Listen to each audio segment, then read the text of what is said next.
Ciao ragazzi, io sono Riccardo, bentornati nel mio canale YouTube. Era da tanto tempo che non facevo una cosa del genere, quindi che non maltrattavo un telefono rugged. Questa volta mi sono convinto perché questo telefonino è davvero robustissimo. È l'Hotweb Cyber X, un telefono rugged dotato di doppio display che, come avete visto, è in grado di rompere una mattonella, una piastrella e, perché no, anche di sbucciare qualche noce. Perché?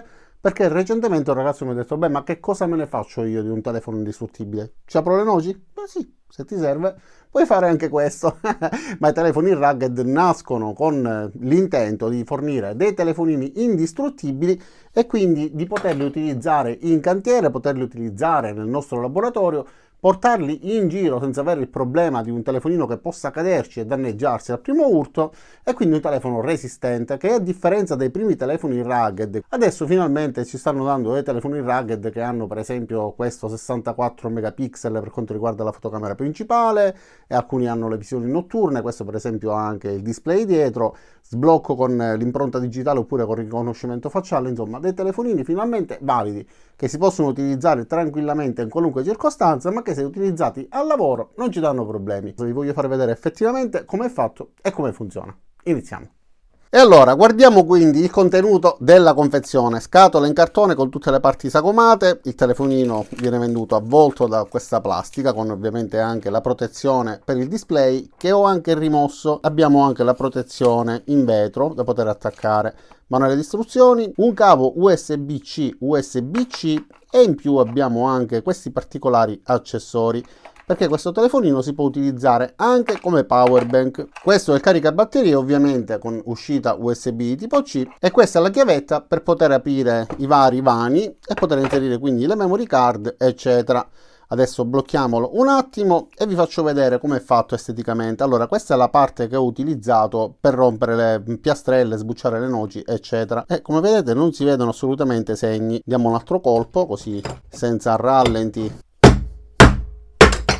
Come vedete non ci sono assolutamente segni. Questa è una gomma molto robusta, basta poi passare il dito, e qua stiamo parlando di uno spessore di almeno 18 mm, quindi robusto. Certo non è cemento, però come vedete ci vuole una bella forza. Lateralmente abbiamo tutta questa parte metallica, i vari tastini. Questo per esempio serve per accendere e spegnere, questi servono per alzare e abbassare il volume, e questo è il lettore dell'impronta digitale. Da questa parte abbiamo lo slot per poter mettere la memory card oppure poter mettere le SIM, e questo è un tasto speciale per poter attivare alcune funzioni, come sempre fotocamera frontale, fotocamera posteriore, tutto il comparto fotografico che ci dà anche la possibilità di scattare le fotografie grandangolari. E questo invece è il display che si accende automaticamente quando ruotiamo il telefonino, e abbiamo anche le informazioni sulla data e sulla carica della batteria. Per poter attivare la funzione di sblocco con l'impronta bisogna andare nel menu, quindi su sicurezza, dopodiché mettere il proprio codice di sblocco e quindi andare su impronta. A questo punto possiamo memorizzare un'impronta. Facciamolo subito. Basta appoggiare il dito lateralmente, come vedete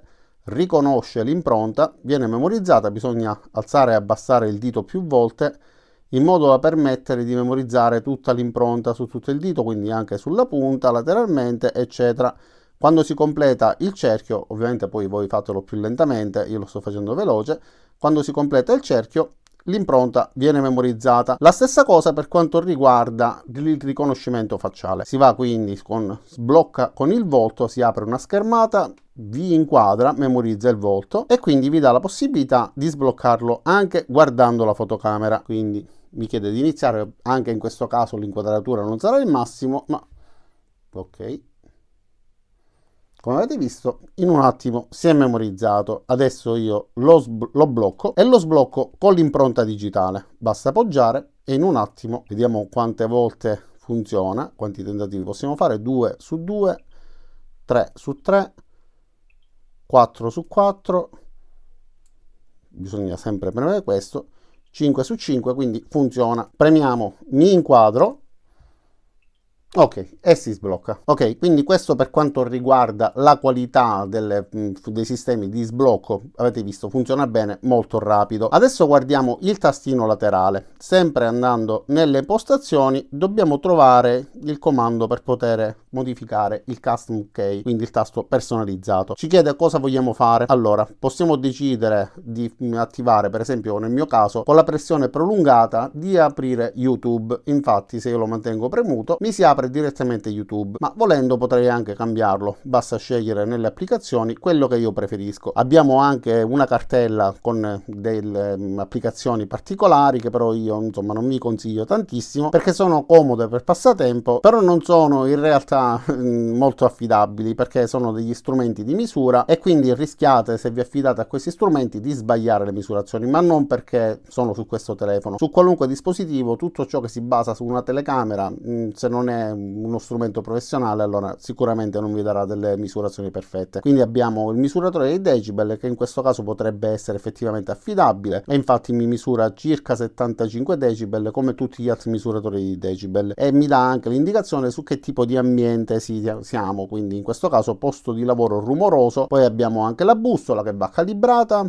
Per poterla calibrare bisogna fare un movimento tipo, quindi l'infinito. Poi abbiamo anche immagine sospesa, che serve un po' come livella, quindi compaiono queste linee e dovrebbero permettere di posizionare bene un quadro, eccetera. Però in base alla prospettiva, anche se è perfettamente allineato, come vedete questa barra magnetica di colore nero è perfettamente dritta, però qua me la indica storta, quindi non affidatevi a questo tipo di misurazioni. Abbiamo anche la radio. Per poterla utilizzare bisogna però collegare le cuffie perché fungono da antenna. Si apre in questo modo e qua si inserisce sia il cavo per poterla ricaricare che questo adattatore per poter collegare le cuffie. Da quest'altra parte invece troviamo lo slot per poter mettere memory card e SIM. Adesso però guardiamo quello che potrebbe interessarci di più. Quindi innanzitutto il comparto fotografico, apriremo anche YouTube e leggeremo pure le caratteristiche tecniche del telefonino. Quindi apriamo la fotocamera, scattiamo una fotografia, scattiamo e guardiamo subito come è venuta. Si vedono tutti i minimi dettagli, le micro pietroline, quindi una foto venuta relativamente bene, essendo in interno con luce artificiale a me è piaciuta. Ma questa era una fotografia comunque non a 64 megapixel. Per poter scattare la foto a 64 megapixel bisogna andare su More. Abbiamo diverse funzioni, quindi la possibilità di sfocare lo sfondo, l'HDR, il rallenti, la modalità notte e la modalità Pro, che ci permette di gestire l'apertura, gestire i tempi, ISO, eccetera eccetera, la foto grandangolare, scansionare i codici a barre, codici QR e la modalità 64 megapixel.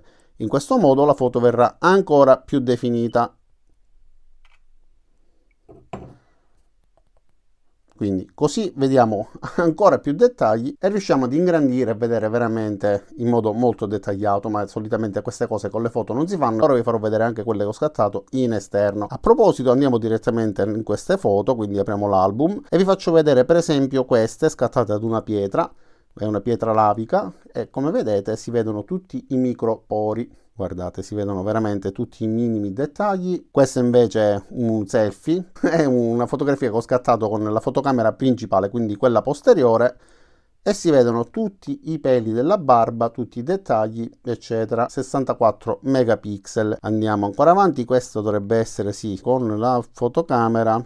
Questa è con la fotocamera frontale. Ed è venuta benissimo. Ho avuto pure un attimo di esitazione, non riuscivo a capire se era quella principale oppure la fotocamera quella posteriore. Qua ho fotografato pure la corteccia dell'albero, sempre 64 megapixel da lontano, pure qua si vedono tutti i dettagli, e anche in questo caso ho ripreso i dettagli della corteccia e secondo me i dettagli sono buoni. Allora andiamo un poco avanti. Sì, in questo caso ho fotografato, proprio filmato puntando verso il sole. Questo è il sole appena coperto da una nuvoletta, però come vedete riusciamo a vedere anche le parti in ombra. Poi in questo caso riflette sulla lente e quindi si crea un pochettino di riflesso. Però come vedete anche filmando attraverso tutto ciò che è in ombra si vede bene, si vedono i colori eccetera, tranne in situazioni proprio estreme. Però secondo me come fotocamera va benissimo. L'unico neo di questa fotocamera è, o meglio dei video, che comunque li fa in 2K, se è un po' la stabilizzazione. Infatti qua mi muovevo un pochettino velocemente e come vedete si vede che è un po' scattoso, ma non la ripresa. Ma non avendo alcun tipo di stabilizzazione ovviamente si ha questo difetto. Questo pure è una lumachina e si vedono tutti i dettagli, guardate. Questo per esempio è un video all'interno di un'attività commerciale e anche qua si vedono i passi, come vedete, senza stabilizzazione. però per quanto riguarda la luminosità, i colori sono brillantissimi. L'ho fatto in questo negozio proprio perché ho visto tutti questi colori e penso che possa aiutarvi per rendervi conto se effettivamente i colori riesce a rispettarli o no. A me piacciono, si vedono tutti, anche se sto riprendendo un display con un altro display, però sia per quanto riguarda le fotografie che per quanto riguarda i video, ragazzi, i colori li rispetta perfettamente. E questo all'interno del mio piccolo laboratorio, come vedete, riusciamo a vedere tutti i dettagli. Qua abbiamo un piccolo righello e si vedono pure i millimetri, eccetera. Fotografia scattata relativamente da lontano. E non mi ricordo nemmeno se questa foto è a 64 megapixel, no, 16 megapixel. Con 64 megapixel si sarebbe visto ancora meglio. Ora apriamo YouTube, perché su questo tipo di telefonini l'audio è un po' attutito perché sono impermeabili e quindi di conseguenza c'è una piccola membrana che attutisce un po' il suono.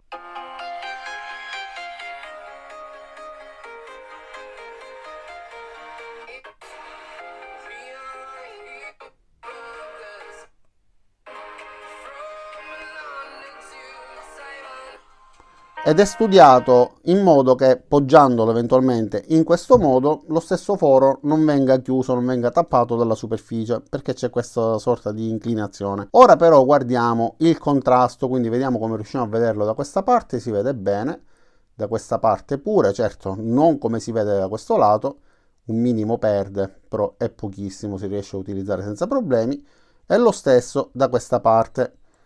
Quindi sicuramente abbiamo il 100% in questo modo e poi va calando leggermente guardandolo di lato. Ora sono entrato sul sito del venditore, quindi il sito Hotweb, e possiamo vedere che ci sono due modelli CyberX, quindi il Pro e il CyberX normale. La differenza è che il Pro ha 108 megapixel, invece quello che vi sto facendo vedere io adesso ha 64 megapixel per quanto riguarda la fotocamera principale. Guardiamo anche le caratteristiche, anche se c'è scritto effettivamente poco, perché il prodotto è nuovo, pensate ancora deve essere messo in vendita. Io lo possiedo già da almeno un mesetto, sto decidendo di recensirlo oggi, però ancora non ci sono tutte le informazioni necessarie. Quindi abbiamo un processore MediaTek Helio G99 octa-core, poi abbiamo un refresh 90 Hz del display, ovviamente display Gorilla Glass, quindi super robusto. Abbiamo anche diverse fotocamere, come vi dicevo poco fa, il caricabatterie da 33 watt, sistema operativo Android 13, poi abbiamo tutti i sistemi per quanto riguarda il GPS, la possibilità di personalizzare il display posteriore non ve lo faccio vedere, e una batteria da 10.200 mAh che permette allo stesso telefonino, come vi ho detto poco fa, di diventare un power bank, e ora ve lo faccio vedere. Bisogna utilizzare questo accessorio, inserire la presa USB da questa parte e inserire il cavetto come se stessimo caricando il nostro smartphone, ma in realtà lo stiamo utilizzando come power bank. Adesso non è sotto carica, appena lo collego e va sotto carica.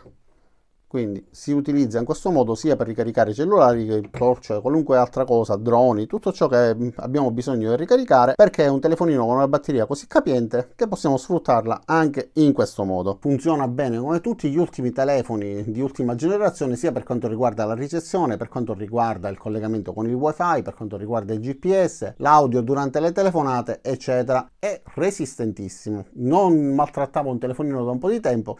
Chissà quando succederà di nuovo vedermi distruggere qualcosa con un telefonino con il rischio di distruggere lo stesso e dimostrarvi che dopo gli stessi urti continua a funzionare. Io vi saluto, vi ringrazio di aver visto questo video fino in fondo, vi invito ad iscrivervi al mio canale e mettere mi piace cliccando qua sul pollicione di su, cliccate anche sulla campanella per attivare le notifiche e ci vediamo a tutti i miei prossimi caricamenti. Ciao da Riccardo e a presto!